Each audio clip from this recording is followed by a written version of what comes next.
Graça e paz, irmãos e irmãs. Bem-vindo a mais este vídeo no qual nós damos continuidade à nossa série de estudos Conhecendo a Palavra de Deus. E desta vez abordando o livro do Apocalipse. No nosso estudo passado, nós apresentamos uma visão panorâmica dos capítulos de números 1 a 4 e vimos que estes capítulos são fundamentais para a compreensão do restante de todo o livro do Apocalipse. Naqueles capítulos nós vimos algumas coisas muito importantes que eu gostaria de relembrar neste momento. Primeiro, ele apresenta Cristo como um Senhor vivo e glorioso, que anda no meio das igrejas e que tem uma mensagem para elas. Uma igreja real, uma mensagem real. Cristo fala glorioso e vencedor à igreja a qual ele comprou por seu sangue. As igrejas estavam efetivamente sofrendo tribulações. Nós vimos as cartas às 7 igrejas. Eram igrejas reais, eram comunidades reais. E elas estavam vivendo momentos de grande opressão pelo mundo. E nesta situação de tribulação, de perseguição, de opressão, algumas estavam hesitantes na fé. E algumas coisas precisavam ser corrigidas. Jesus, então, aponta as coisas que precisavam ser corrigidas e diz que aqueles que as enfrentarem, perseverarem, que alcançarem vitórias naquelas circunstâncias, eles conquistarão galardões e prêmios na glória celestial. Então, na verdade, as cartas são um chamado à perseverança. Tanto é que no final de cada uma delas encontramos duas expressões muito comuns. Ao vencedor, ou como nós vimos no nosso estudo passado, ao conquistador, acontecerá isto, isto, isto. E termina com a frase dizendo: quem tem ouvidos ouça o que o Espírito diz às igrejas. Bem, depois de apresentar esta realidade daquelas igrejas e dizer: olha, perseverem, por soberania revelacional de Deus, o apóstolo João é então convidado a entrar nos céus. Ele diz que vê uma porta aberta nos céus e um anjo convida a entrar por ela. E diz que a partir dos céus ele vai mostrar tudo o que haverá de acontecer depois destas coisas. Então vimos que, como o livro de Apocalipse segue uma tradição profética, há uma mensagem para a realidade daquelas igrejas. E há uma mensagem, como nós chamamos de preditiva, ou seja, uma mensagem para o presente e um anúncio para o futuro. É a partir do capítulo de número 5 que nós encontramos o anúncio dessas coisas futuras. E então nós vamos hoje abordar panoramicamente os capítulos de números 5 a 7. Mas antes, vamos ler o nosso texto de referência, que se encontra exatamente no capítulo de número 5, versículos de números 9 e 10. Nestes versículos nós encontramos as seguintes palavras: e entoavam um novo cântico, dizendo: digno és de tomar o livro e de abrir-lhe os selos, porque foste morto, e com teu sangue compraste para Deus os que procedem de toda tribo, língua, povo e nação, e para o nosso Deus os constituíste reino e sacerdotes, e reinarão sobre a terra. Bem, havendo lido o nosso texto de referência, logo nós vamos fazer algumas observações sobre ele. Queremos relembrar algumas coisas. Primeiro, no capítulo número 5, João ainda está neste ambiente celestial. Ele, a partir dali, vai receber informações. Ele vai receber revelações da parte de Deus de coisas que estão por vir. O problema que é apresentado aqui é que quando João entra nesse ambiente celestial, vê Deus assentado no trono, e Deus tem um livro na mão, literalmente um rolo. na sua mão, escrito por dentro e por fora e selado com 7 selos. Esta é uma referência à revelação de Deus. Né? Nós encontramos uma figura disso, por exemplo, no livro de Daniel, onde Deus diz, olha, sela este livro, sela essa revelação, porque ela está ainda para cumprir-se futuramente.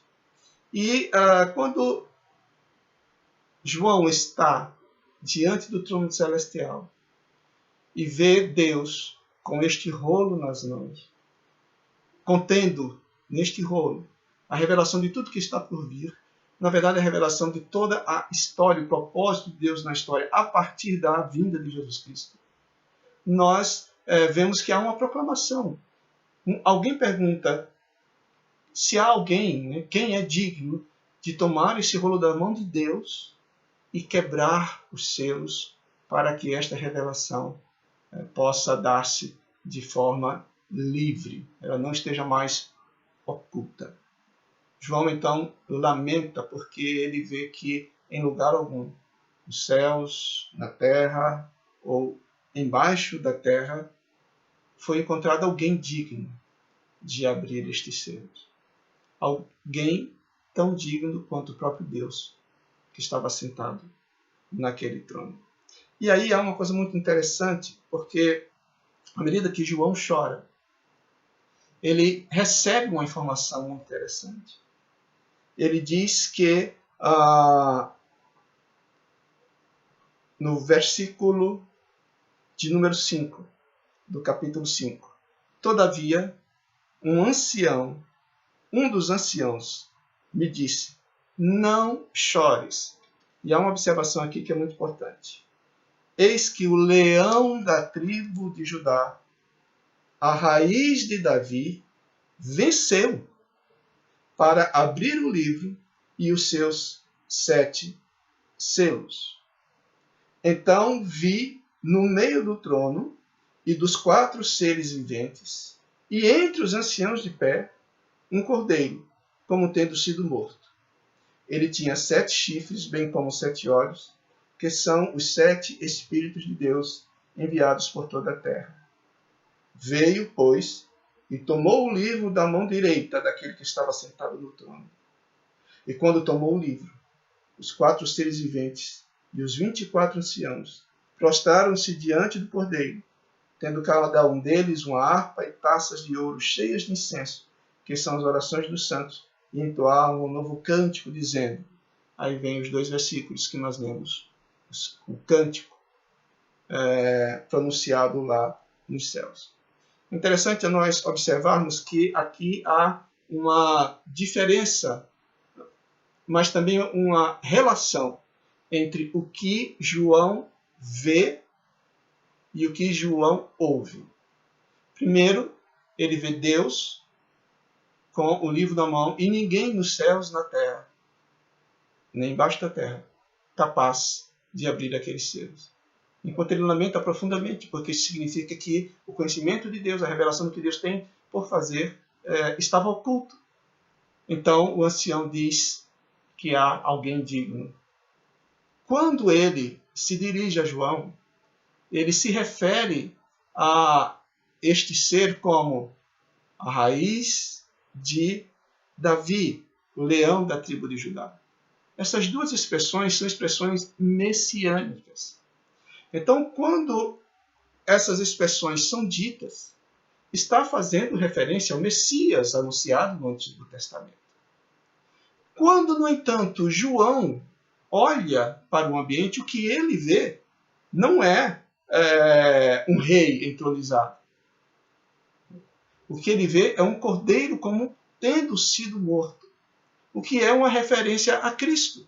Nós observamos isso no capítulo de número 1, quando Jesus, dirigindo-se a João, capítulo 1, versículo de número, a partir do verso 17, ele olha, vê o Cristo glorioso, então ele cai aos pés de Cristo, como que morto, ou seja, completamente sem forças, e ouve as seguintes palavras, porém ele pôs sobre mim a sua mão direita, dizendo, não temas, eu sou o primeiro e o último, e aquele que vive. Estive morto, mas eis que estou vivo pelos séculos dos séculos, e tenho as chaves da morte e do inferno, toda autoridade. Quando nós olhamos no capítulo de número 5, nós observamos que este cordeiro que aparece, versículo 6, um cordeiro como tendo sido morto.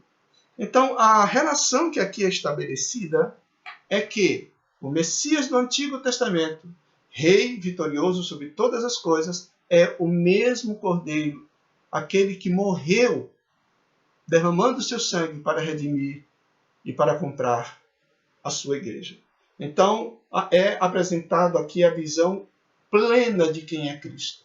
Cristo é tanto Messias no Antigo Testamento, raiz de Davi, como também é o Redentor no Novo Testamento, o Cordeiro que foi morto substitutivamente em favor daqueles aos quais Deus amou e chamou para formar a sua igreja. Então, o Messias é o Messias crucificado.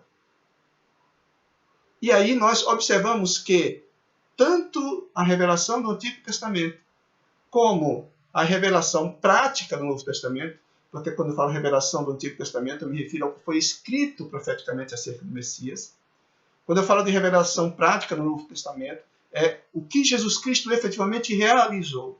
Então, o que nós observamos é que Jesus é a revelação plena, é a realização plena de Deus. Toda a revelação de Deus está em Cristo Jesus. Tudo o que Deus tem de propósito para a sua igreja e para a história está centrado, está concentrado, está focada e emana da pessoa de Cristo Jesus. Bom, como já disse, ele vê um cordeiro como tendo sido morto, não é? Mas é interessante nós observarmos que este que é apresentado como tendo sido morto é o mesmo que venceu. Então, Jesus venceu e ele adquiriu autoridade como centro da revelação de Deus. E pelo sacrifício, pela obra que ele fez, de pegar estes selos e ir abrindo esses selos. Então, é importante nós observarmos isto, né? Porque diz no versículo número 5, no capítulo 5, que o leão de Judá, a raiz de Davi, venceu para abrir o livro e os seus 7 selos. Na sequência do texto, como sabemos o modo pelo qual ele venceu? Ele venceu por meio da sua morte lá na cruz. Bem, depois que este cordeiro morto se apresenta e ele recebe, ele que tem 7 chifres, chifres é sinal de poder no Antigo Testamento. Vimos que 7 é um número de plenitude. E ele, portanto, tem a plenitude do Espírito de Deus. Aí nós vemos mais uma vez a conjugação, não é? do Deus Pai, que está no trono, do Messias e Cordeiro, que se apresenta ao trono e toma o livro com autoridade, pega o livro com autoridade. Vemos também a plenitude do Espírito Santo, do Espírito de Deus, naquele ambiente. Nós não poderíamos esperar outra coisa da visão celestial. Bem, então, os anciãos, os seres, todos ali se curvam, se apresentam e entoam o cântico que nós encontramos nos versículos números 9 e 10. Né? E depois vem mais um cântico que vai reiterar o modo pelo qual este Cordeiro e Messias venceu e o resultado da vitória dele. Versículo número 11, capítulo 5. Vi e ouvi uma voz de muitos anjos ao redor do trono dos seres viventes e dos anciãos, cujo número era de milhões e milhares de milhares, proclamando em grande voz: digno é o Cordeiro que foi morto, de receber o poder, e riqueza, e sabedoria, e força, e honra, e glória e louvor. Então ouvi que toda criatura que há no céu e sobre a terra e debaixo da terra, sobre o mar, tudo o que neles há, estava dizendo: aquele que está sentado no trono, Deus Pai. E ao Cordeiro, Deus Filho, seja o louvor e a honra e a glória e o domínio pelos séculos dos séculos. E no ambiente celestial, todos disseram amém. Então, Cristo que conquistou essa autoridade, ele agora vai desvelar este rolo e vai abrir a revelação do propósito de Deus e de eventos que acontecerão até a sua segunda vinda. É nisto que nós entramos e percebemos no capítulo de número 6. Bem, antes de nós vermos o capítulo número 6, é importante nós observarmos que aqui segue uma visão de 7 elementos, né? Uma tríade de 7 elementos que são usados, que são mencionados e que estão envolvidos no desenvolvimento da dinâmica de tudo que virá a acontecer. Há uma referência a 7 selos, nós encontramos isto a partir do capítulo de número 6. Nós encontramos uma referência a 7 trombetas, nós encontramos a referência a essas 7 trombetas a partir do capítulo de número 8. E depois nós vemos uma referência a 7 taças, né? Quando nós olhamos estes conjuntos de 7 elementos, é importante nós observarmos o seguinte: há uma relação cronológica, sequencial, que é um pouco, não é que é um pouco complicado, mas que merece a nossa atenção. Porque não são 7 instâncias diferentes que acontecerão paralelamente, como se houvesse 7 juízos de Deus. Desculpe, 3 juízes de Deus. Por que isso? Porque ao final de cada uma desses 7 selos, dessas 7 trombetas, dessas 7 taças, vem a declaração do juízo de Deus. Então, se nós fôssemos ler literalmente e achar que estas sequências são sequências contínuas, né, então teríamos 3 juízos de Deus. Mas o que nós observamos é que, na verdade, são elementos que surgem um do outro e que todos culminam no mesmo evento, que é o juízo de Deus, mas cada um desses elementos aponta para a realização desse juízo de Deus numa ótica diferente. Então, vamos lá. O que nós encontramos no capítulo de número 6 é uma referência, primeiramente, aos 7 selos. O cordeiro vai e começa a abrir os selos. Quando abre o primeiro selo, vê aí, surge um cavaleiro, um cavalo branco, né? Está no versículo 2 do capítulo 6. E o seu cavaleiro com arco foi-lhe dada uma coroa e ele saiu vencendo e para vencer. Esta figura aqui é uma figura de Cristo. Cristo veio e venceu. Lembram? A história que virá começa a partir da vitória de Cristo, que foi o que proporcionou a formação de povo de toda língua, tribo e nação, para habilitá-los a serem reino e sacerdote. Então ele saiu e venceu as hostes malignas. Então toda a história começa com a decretação ou a declaração da verdade de que Cristo venceu. Ele é o vencedor. A partir disto, então, vem um segundo selo. E nesse segundo selo aparece um cavaleiro montando um cavalo vermelho e foi-lhe dado o poder de tirar a paz da terra. Isso aqui é uma referência à guerra. Tá bom? A seguir, vem o terceiro selo, que ele é um pouco complicado. Alguns defendem que logicamente se refere a uma situação econômica, mas ele determina alimentos e bebidas, né, e pesos, né, e valores para esta negociação. Então, muito provavelmente alguma questão econômica ou a manifestação de algum poder econômico. E a seguir vem, na abertura do quarto selo, a revelação de um cavaleiro, sendo este chamado de morte, e o inferno o estava seguindo, e foi-lhe dada a autoridade sobre a quarta parte da terra, para matar a espada pela fome, com a mortandade e por meio das feras da terra. Bem, o que é que nós vemos no conjunto destes primeiros 4 selos? O que nós vemos é a seguinte declaração. Cristo venceu, mas antes do seu retorno, porque cada uma das 7 trombetas, dos 7 selos, das 7 taças, se referem a eventos entre a primeira e a segunda vinda de Cristo. Então, Cristo veio e venceu. Somos mais que vencedores nele.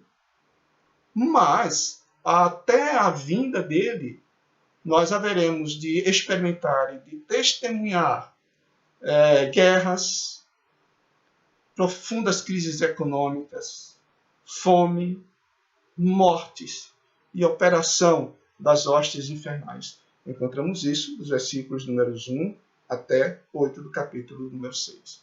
Então, os crentes neste mundo e nesta vida, a igreja, vai passar, vai vivenciar essas coisas. O fato de que Cristo venceu não anula as tragédias que ainda viriam a acontecer na vida da humanidade.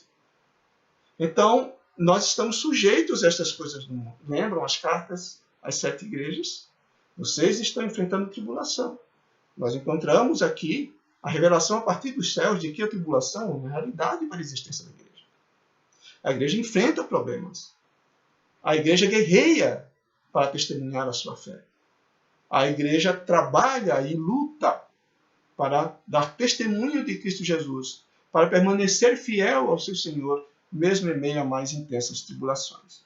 Então, o que estes selos dizem é que entre a primeira e a segunda vinda de Cristo, a primeira, uma vinda redentiva, a última, uma vinda em glória para concluir a história.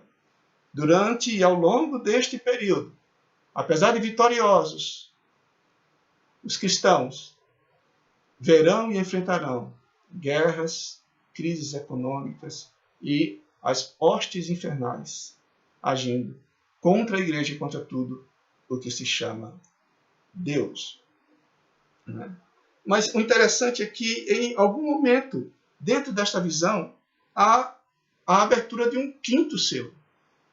E o quinto selo não trata de coisas na terra, trata de coisas nos céus. E aí vem algo bem interessante. Qual a função disso dentro da revelação destes selos, desta quebra dos selos? A visão é mostrar que Deus, em tudo isto, em todos esses eventos, ele está cumprindo um propósito dele para a vida da igreja. Os versículos 9 a 11 do capítulo 6 dizem o seguinte: quando ele abriu o quinto selo, vi debaixo do altar as almas daqueles que tinham sido mortos por causa da palavra de Deus e por causa do testemunho do Cordeiro, o testemunho que sustentavam. Lembram? Guerra, crises financeiras, econômicas, perseguições por parte do maligno. Clamaram em grande voz, dizendo: até quando, ó soberano Senhor, santo e verdadeiro, não julgas nem vingas o sangue dos que habitam sobre a terra, dos justos, obviamente? Então a cada um deles foi dada uma vestidura branca, e lhes disseram que repousasse ainda por um pouco tempo, até que também se completasse o número dos seus conservos, dos seus irmãos, que iam ser mortos, como igualmente eles foram. Então, há essa palavra de consolo para aquela que nós chamamos de igreja militante, né? Aquela igreja que está aqui na terra, dando testemunho acerca de Cristo. E de parte da igreja triunfante, que é formada por aqueles cristãos que já estão experimentando os céus. Então diz, olha, aqueles que morreram de forma fiel estão diante do trono. Eles estão aguardando o juízo de Deus. Mas, em meio a tudo isso, a igreja militante ainda haverá de enfrentar dificuldades, porque o número dos salvos, daqueles que sofreriam martírio, haveria ainda de ser completado. Então a igreja triunfante, descanse um pouco, porque ainda está para ser reunidos os demais que formam o povo redimido. Aí, isso traz um consolo. Em meio a tantas dificuldades, e ainda que cristãos, e certamente cristãos pereceram, e outros perecerão, como hoje ainda muitos perecem, cristãos que perecem em meio à tribulação, eles estarão diante de Deus, na sua glória. Bom, depois de tudo isso apresentado, volta a realidade da abertura dos selos para o mundo aqui.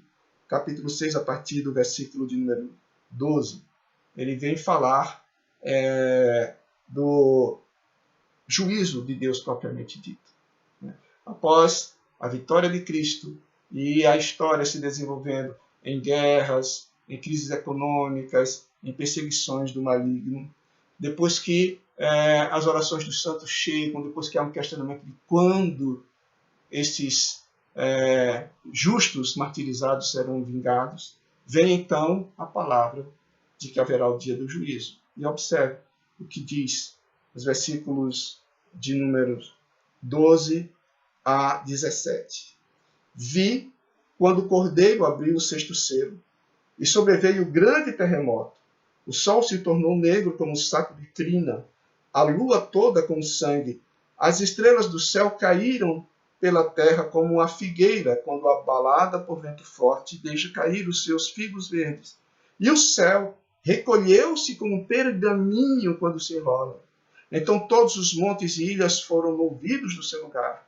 Os reis da terra, os grandes, os comandantes, os ricos, os poderosos, e todo escravo e todo livre se esconderam nas cavernas e nos penhascos dos montes e disseram aos montes e aos rochedos, uma oração que eles fazem. E olha que oração terrível eles fazem. Caí sobre nós e escondei-nos da face daquele que se assenta no trono e da ira do Cordeiro. Porque chegou o grande dia da ira deles. E quem é que pode sustentar-se? Então aqui há a declaração, né, do juízo de Deus. Chegará um momento em que todos aqueles que são poderosos do mundo, né, ou mesmo escravos, ou mesmo livres, mas aqui é a ideia da reunião, a representação de todos aqueles que rejeitaram a Deus e rejeitaram o Cordeiro. Eles não creram no juízo, eles não acreditavam na segunda vinda. E de repente eles veem-se surpreendidos com o Cordeiro e com aquele que se assenta no trono, manifestando a sua ira e o seu juízo, o dia do julgamento, que afetará toda a natureza então existente. E eles, diante desta visão terrível, eles vão dizer, caiam sobre nós, nos escondem, como se pudessem escapar da ira de Deus e da ira de Cristo. Bem, juízo. Mas vem o capítulo de número 7. E o capítulo de número 7, ele faz, numa escala maior, o que nós encontramos nos versículos 9 a 11 do capítulo 6. Lembram que no capítulo 6 vem, primeiramente, os 4 selos, falando de realidades que acontecerão na terra. Aí vem o 5º selo, que fala de algo que está acontecendo nos céus. Depois volta a visão, a partir do versículo número 12, para o que acontecerá na terra. Essa interposição, esse parênteses que é aberto com o 5º selo, nós encontramos agora numa dimensão um pouco maior no capítulo de número 7. E no capítulo número 7 há uma questão bastante interessante. Ele começa dizendo assim: depois disto vi 4 anjos em pé nos 4 cantos da terra, conservando seguros os 4 ventos da terra, para que nenhum vento soprasse sobre a terra, nem sobre o mar, nem sobre árvore alguma. Vi outro anjo que subia do nascente do sol, tendo o selo do Deus vivo, e clamou em grande voz aos 4 anjos, àqueles aos quais fora dado, fazer dano à terra e ao mar, dizendo, não danifiques nem a terra, nem o mar, nem as árvores, até selarmos na fronte os servos do nosso Deus. Então diz que há um julgamento da parte de Deus que acontecerá. uma tragédia que acontecerá no julgamento. Mas esse julgamento não acontecerá até que todos que são de Deus sejam confirmados como dele. E aí vem uma questão bastante interessante que é preciso que nós compreendamos. A partir do versículo número 4, vem uma declaração muito importante. Então ouvi o número dos que foram selados, que eram 144 mil, de todas as tribos dos filhos de Israel. Guardem isso. Aí vai mencionando tribo de Judá, 12 mil, tribo de Ruben, 12 mil, de Gade, de Azer, Naftali, Manassés, Simeão, Levi, Issacar, Zebulon, José e Benjamim. De cada um desses, 12 mil. Então, observe, é uma referência ao povo de Israel no Antigo Testamento. Estes são chamados os patriarcas do povo judeu. Aqueles integrantes deste povo, escolhidos por Deus, os crentes do Antigo Testamento. Depois vem algo muito interessante. Depois que ele tem essa visão dos 144 mil formados das tribos de Israel, do povo de Israel, vem o versículo de número 9. E no versículo de número 9 há uma mudança que, na verdade, se estabelece como uma soma àqueles do Antigo Testamento. Observe. Depois destas coisas vi e eis grande multidão que ninguém podia enumerar, não os 144 mil, grande multidão que ninguém podia enumerar, de todas as nações, tribos, povos e línguas, em pé diante do trono e diante do Cordeiro, igualmente vestidos de vestiduras brancas, com palmas nas mãos, e clamavam em grande voz, dizendo: ao nosso Deus, que se assenta no trono e ao Cordeiro, pertence a salvação.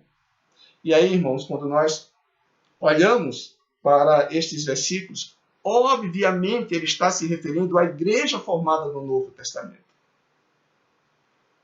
De todos os povos, de todas as línguas, tribos, nação. Então, há uma referência ao povo de Deus no Antigo Testamento, simbolizada aqui pelas 12 tribos, e há uma referência ao povo de Deus no Novo Testamento, que aqui procede de toda língua, povo e nação, e que é formado por milhões de milhões e milhares de milhares.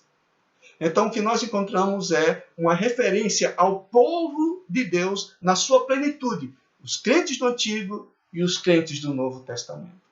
Eles, então, agora estão reunidos diante de Deus. Eles agora estão como um só povo diante do Senhor. E eles dizem, especialmente a igreja, que estão podendo assentar-se e apresentar-se diante deste Deus, porque ele operou a salvação deles. Todos os anjos, versículo 11, estavam de pé, rodeando o trono, os anciãos e os 4 seres viventes, e ante o trono se prostraram sobre o seu rosto e adoraram a Deus, dizendo: Amém! O louvor e a glória, a sabedoria, as ações de graças, e a honra, e o poder, a força, sejam ao nosso Deus pelos séculos dos séculos. Amém. E aí vem uma questão bastante importante. Um dos anciãos toma a palavra dizendo: estes que se vestem de vestiduras brancas, quem são e de onde vieram? Respondi-lhe: meu senhor, tu sabes. Ele então me disse: são estes os que vêm da grande tribulação, lavaram suas vestiduras e as alvejaram no sangue do Cordeiro. Embora a expressão grande tribulação seja encontrada em outras partes de discursos proféticos quanto à segunda vinda do Senhor Jesus Cristo, é importante nós lembrarmos que o período entre a primeira vinda e a segunda vinda seria constituído para a igreja por momentos de grandes tribulações. Lembro que as cartas às 7 igrejas são exortações à perseverança em meio à tribulação. Então, o que nós encontramos aqui é que esta é uma referência àqueles que foram salvos e perseveraram ao longo desse período entre a primeira e a segunda vinda. Porque eles alvejaram, lavaram suas vestiduras e as alvejaram no sangue do Cordeiro de salvação. Razão porque se acham diante do trono de Deus e o servem de dia e de noite, no seu santuário. E aquele que se assenta no trono estenderá sobre ele o seu tabernáculo. E aí vem, meus irmãos e irmãs, palavras consoladoras. Observe a promessa, o anúncio do que estes crentes no Novo Testamento, assim como os crentes do Antigo Testamento, receberão na glória. A partir do versículo 7. Jamais terão fome, nunca mais terão sede. Não cairá sobre eles o sol nem ardor algum, pois o Cordeiro que se encontra no meio do trono os apacentará e os guiará para as fontes da água da vida. E Deus lhe enxugará dos olhos toda lágrima. Nós vamos encontrar essas expressões novamente no final do livro de Apocalipse. O que Deus está aqui dizendo é que está trazendo a lembrança daquele povo que vai enfrentar dificuldades, daquele povo que vai passar por tribulações, daquele povo fiel em Cristo Jesus, daquele povo que verá grandes catástrofes ocorrerem. Aquele povo, para ele, Deus tem um propósito. E mesmo que eles passem por grandes tribulações, como nós encontramos aqui a referência no versículo 14 do capítulo 7, permanecendo fiéis, eles vão receber o cumprimento da promessa de Deus na glória. Então, essa é uma mensagem de consolo e mais uma de estímulo à perseverança que nós encontramos nesse texto. Agora, vem uma coisa muito interessante.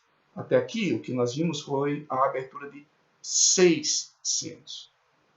Vem a abertura, depois, dos 7 selos. E é a partir deste 7º selo que, de fato, nós vamos começar a ver como se dará o juízo. Lembram?